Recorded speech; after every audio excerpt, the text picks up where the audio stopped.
Era o dimineață liniștită din acelea în care viața pare că merge pe pilot automat, iar oamenii uită cât de fragilă este de fapt. Maria avea 52 de ani.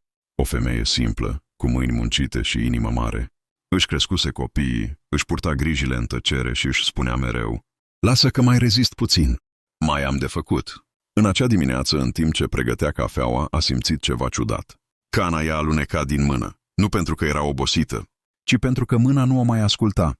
A încercat să spună: "Nu-i nimic," dar cuvintele i s-au rupt în gură ca niște frunze uscate. O parte din față i s-a lăsat, privirea i s-a tulburat și, într-o clipă, lumea ei s-a înclinat.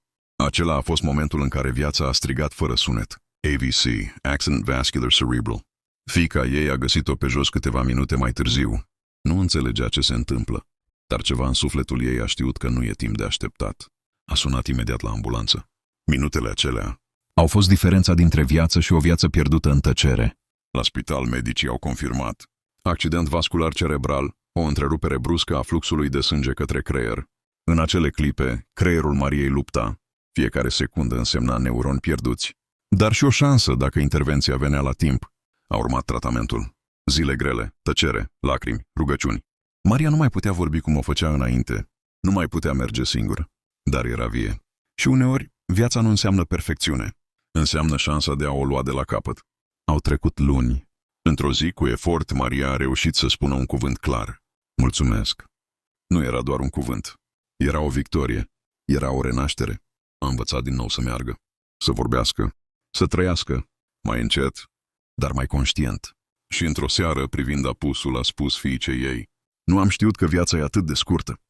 Până când aproape am pierdut-o. Mesajul acestei povești nu e doar emoție, e avertisment.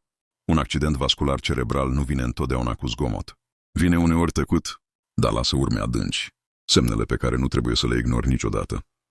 Fața căzută pe o parte, slăbiciune într-un braț, vorbire neclară, amețeală sau pierderea echilibrului. Dacă vezi aceste semne, nu aștepta. Sună imediat la 112, pentru că uneori diferența dintre prea târziu și încă mai există speranță stă în câteva minute. Viața nu ne promite eternitate, dar ne oferă momente în care putem alege să ignorăm sau să acționăm, iar uneori alegerea aceea salvează un suflet.